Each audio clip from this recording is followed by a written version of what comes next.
Last time we left off, Texas was sitting in Casco Bay, Maine, when the ship's crew heard the news of the attack on Pearl Harbor, Hawaii. In late December and early January, she took station in the North Atlantic, making patrols around Iceland in case of the threat of a sortie by the German battleship Tirpitz from Norway.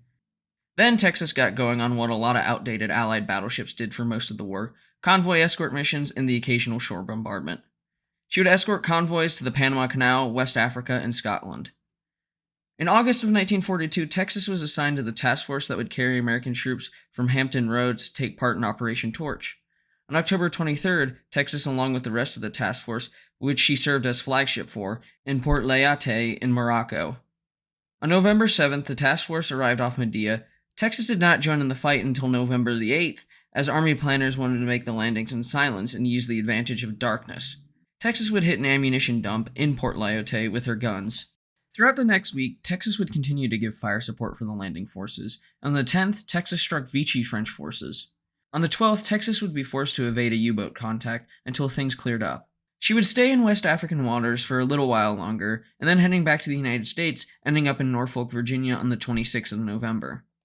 In 1943, Texas would be the flagship for several large convoys from the United States to the Allied forces in North Africa and those invading Sicily and Italy. Texas would provide the same cover for even more convoys heading to the United Kingdom for the upcoming invasion of northern France. Texas would receive overhauls throughout her time in the war, in which more and more modern equipment would be put on the ship, mostly with the addition of more anti-aircraft guns and the reduction of her secondary 5-inch or 127mm 51 caliber guns. One of these overhauls would happen in early 1944 in Boston. Texas would stick around in the Casco Bay area, in which she would do some training cruises. In April, Texas sailed to New York City and then to Scotland with a convoy, and then headed to Belfast in Northern Ireland for the installation of new equipment like electronic jamming and new radio navigation equipment. Texas would be in the United Kingdom for the next month or so, as the Allied forces prepared for the invasion of Normandy, and then on the night of June 5th, 1944, Texas and the other ships of the landing forces were ready to begin the liberation of occupied Europe. In the early hours of June 6, 1944, Texas took up her position to support the landings of the Allied troops in Normandy. Texas was the flagship of the Omaha Beach Bombardment Group. Now, due to conflicts between the Army and naval commanders of the Allied invasion force, Texas and the other ships in the bombardment group only had 40 minutes to soften up the German positions before the first landings.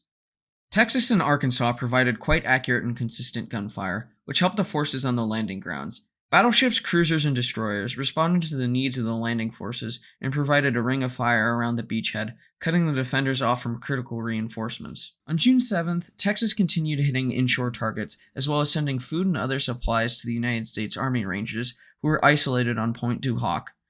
The ship remained off the beachhead until June 9th, where she would return to England for 2 days to resupply an ammunition. Then, by June 15th, Texas returned and began to bombard strong positions near the Normandy towns of Insigny and Carentan at the request of the Army. This was around 11.4 miles, which was quite the feat for Texas to reach. So, to account for the 2 more degrees of elevation of Texas's guns, they needed to flood the starboard torpedo blisters, giving the ship a list and the necessary elevation to fire her guns. Texas returned to England by the 18th of June 1944, where it was said by the commander of the Omaha Beach Amphibious Force that Texas's fire support was invaluable. On June 25th, Texas, Arkansas, and their escorts headed back to the Cotentin Peninsula, where they would support the Allied advance on the fortified French port of Cherbourg. One of the strongest positions was the fortified battery Hamburg, which needed to be taken out because it was causing a lot of issues for the Allied forces, and was firing shots at Texas. Texas, under the cover of smokescreens provided by destroyer escorts, came in close. Texas would be hit several times, and would be hit in the bridge, killing several men, but not the captain. Texas would continue to dodge shells from German coastal defense guns, but would retire later that afternoon after taking some more hits and returning fire against the German positions. Texas would be repaired in Belfast and then return to action in August of 1944, where she would assist in the landings in southern France. She would arrive off the coast of Saint-Tropez, France. The beaches in this area were fortified, which necessitated Texas and the rest of the bombardment group to do an hour and a half of preliminary bombardments. Texas would continue successful bombardment missions until August the 16th, where she then headed back to New York City for an overhaul. She would spend a month completing this overhaul, where she then headed to the Pacific Theater, going first to Long Beach, California, and then to Pearl Harbor for training exercises, eventually ending up in the Marianas, where she then headed for shore bombardment support of the heavily defended Japanese-held island of Iwo Jima. Arriving on the morning of February the 16th and immediately beginning a preliminary bombardment campaign, Texas and the rest of Task Force 54 would continue to bombard the well-dug-in Japanese positions until March 7th. Texas and the rest of Task Force 54 would return to Utah, which was one of the previous islands she visited, for a refit. Texas and Task Force 54 would then head to the next bombardment job and arrive there just after midnight on March 26, which was Okinawa. For the next 5 days, Texas and the other ships, including aircraft carriers, would bombard carefully selected targets with the help of aerial spotters. On the second day of bombardment, the Japanese kamikazes began to strike, which would cause issues for other bombardment ships, but not Texas. She would provide anti-aircraft fire for the fleet, but was not hit. On April the 1st, the day of the landings, Texas would participate in a diversion off the southeastern coast. Texas would stick around until May the 14th, fighting off waves of suicide attacks from kamikazes and continue to provide supporting bombardment fire. Texas would head to the Philippines to prepare for the possible invasion of the Japanese mainland, which was planned for October. But the war ended in August of 1945, when the United States dropped nuclear bombs on the Japanese cities of Hiroshima and Nagasaki.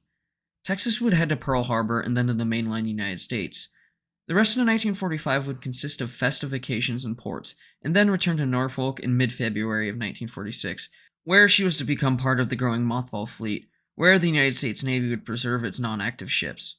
Then, in 1948, Texas would be transferred to the Texan Navy to become a museum ship, where she would be until this day. Now, if you haven't been keeping up with her recent move to dry dock, it is evident that Texas is in pretty bad shape.